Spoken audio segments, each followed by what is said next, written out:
À travers la terre, il y a un nouveau mouvement de Dieu qui est proclamé. On appelle ce mouvement la réforme apostolique.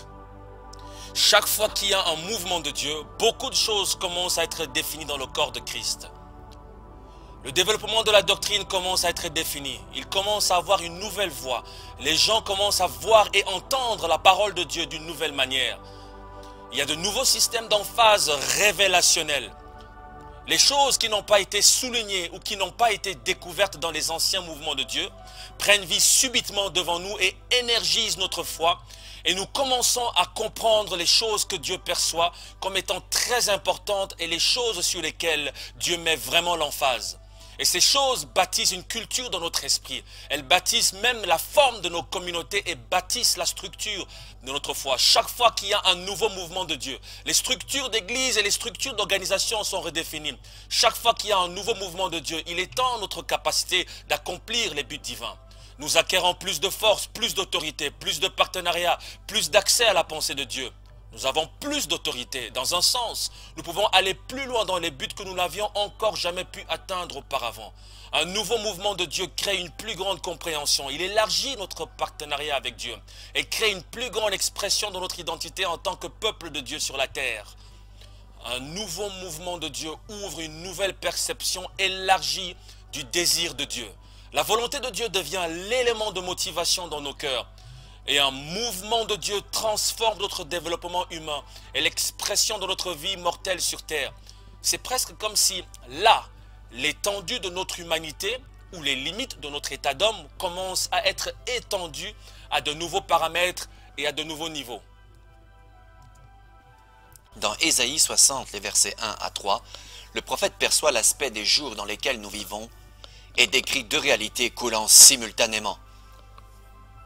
Lumière et obscurité. Il dit, « Lève-toi, sois éclairé, car ta lumière arrive, et la gloire de l'Éternel se lève sur toi. Voici, les ténèbres couvrent la terre, et l'obscurité les peuples. Mais sur toi, l'Éternel se lève.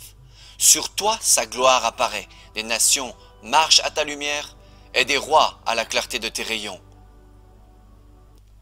La lumière de Dieu brille dans son Église, alors que Dieu bouge sans précédent au milieu de son peuple. Pendant que les ténèbres continuent à augmenter tout autour de nous, le terrorisme, les désastres naturels, les crises financières, les soulèvements politiques, les scandales, le changement climatique global, la croissance démographique et la décadence morale globale continuent à augmenter. Face à ces réalités, les nations sont dans le désespoir. Et beaucoup de leaders mondiaux ne trouvent plus de solution durable. Au beau milieu de ces ténèbres, Dieu veut une église qui se lèvera, qui fournira des lumières sur terre. Dieu s'attend à ce que l'église fournisse des solutions et embrasse sa responsabilité de marcher dans son plan ordonné pour son église des derniers temps. Avez-vous lu l'Ancien Testament? Avez-vous vu ce que fit Gédéon? Avez-vous vu ce que fit Samson? Avez-vous vu ce que fit David? Dieu a prévu quelque chose de meilleur pour l'Église. Il y a quelque chose là-bas. Il y a des plans là-bas que Dieu a ordonnés pour l'Église des temps de la fin, qui sont plus puissants que tout ce que nous pourrions imaginer ou comprendre. Amen. J'en perçois des lueurs dans mon esprit. C'est plus grand que tout ce qui n'y ait jamais été prêché auparavant. L'autorité qu'il veut donner à l'Église sur la terre pour établir son royaume et sa puissance, elle est plus puissante que tout ce que nous ayons jamais pu comprendre. Il y a une Église puissante qui se lève.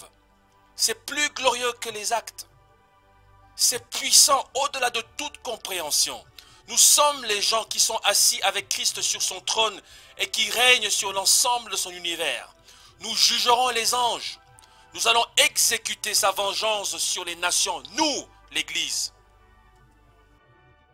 Dans le 4e chapitre de la lettre que l'apôtre Paul a écrit aux Éphésiens, il écrit « Jusqu'à ce que nous parvenions tous à l'unité de la foi et de la connaissance du Fils de Dieu, à l'état d'homme fait à la mesure de la stature parfaite de Christ. Cela sera rendu possible au travers des vaisseaux humains, porteurs de sa grâce divine. Et ainsi il est écrit, il a donné à l'Église les uns comme apôtres, les autres comme prophètes, les autres comme évangélistes, pasteurs et docteurs. Pour l'Église, ce sont là les canaux au travers desquels la nature de Christ coulera jusqu'au sein sur la terre, les bâtissant vers un endroit de maturité et apportant ainsi la pleine expression de Christ au système déchu de ce monde. C'est lui qui est monté plus haut que tous les cieux.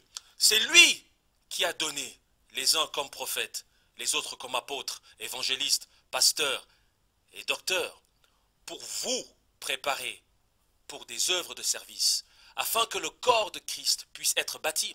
Je veux donc que nous entendions ces désirs pour le corps de Christ comme venant de cet endroit élevé. Et si vous avez voyagé avec Jésus et que vous vous êtes assis avec lui dans ce lieu d'élévation ultime, qu'est-ce qu'il y a à l'esprit? Qu'est-ce qui se trouve dans ses pensées? Il donne ses ressources célestes à partir d'une position élevée, afin que le peuple de Dieu puisse se préparer pour des œuvres de service, servant à l'édification du corps de Christ. Pour l'édification du corps de Christ, jusqu'à ce que nous tous soyons parvenus à l'unité de la foi, jusqu'à ce que nous soyons tous parvenus à la connaissance du Fils de Dieu, jusqu'à ce que nous soyons devenus matures. C'est ce qu'il recherche, la maturité finale. C'est l'image de la maturité finale et c'est la vue de l'élévation de Dieu. Reprenons les différentes choses que Dieu définit comme les composantes de la maturité de son point de vue. Numéro 1. Dieu perçoit l'unicité de l'ensemble du corps de Christ. Donc si vous aviez une conversation avec Dieu et que vous disiez, Dieu, quel est ton concept de la maturité? Il dirait, eh bien, tout d'abord, il doit y avoir une unicité de l'ensemble du corps du Christ. Le temps est maintenant venu pour les leaders dans le corps de Christ de prendre leur place légitime et en collaboration les uns avec les autres afin de terminer ce mandat de Dieu. Nous regardons vers Dieu, pas vers nous. Nous le faisons par la foi, non par calcul. Nous nous engageons de manière responsable, pas de manière passive. C'est une vérité biblique claire que Dieu attend que toute l'Église soit dans un état de préparation active au milieu de la crise extrême de nos jours. Congrès WBN ou CWBN est une entité globale basée sur la foi, composée de nombreuses personnes de différentes cultures et de races, de plus de 95 pays, et a tiré de nombreuses leçons dans le fait de marcher ensemble depuis plus de 2 décennies. Le Congrès a entamé le processus de rassembler les dirigeants du monde, des nations, pour commencer à s'engager et à travailler ensemble pour accomplir non seulement la parole de Dieu et de construire une église mature, mais aussi de fournir la lumière au milieu des ténèbres sur la terre. Cela a toujours été le désir et la prière au cœur du leadership du Congrès. C'est le jour que notre cœur a désiré, c'est le jour que nous avons espéré. C'est ce que nous désirons, c'est ce que nous voulions voir et pourquoi nous avons levé les yeux. C'est ce que notre Père a vu, c'est ce qu'Abraham a vu. Refusant de construire une maison, vivant dans des tentes à la recherche d'une ville dont l'architecte et le constructeur est Dieu.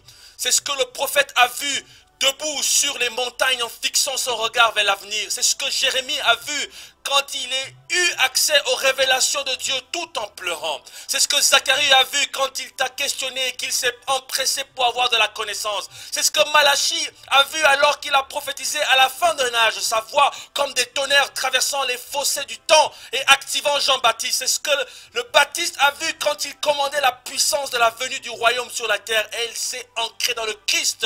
Et c'est ce qu'il a vu quand il a pendu à la croix. Il regarda et il vit la gloire et la beauté et la puissance du corps du Christ. Merci Père de nous avoir amenés à ce jour.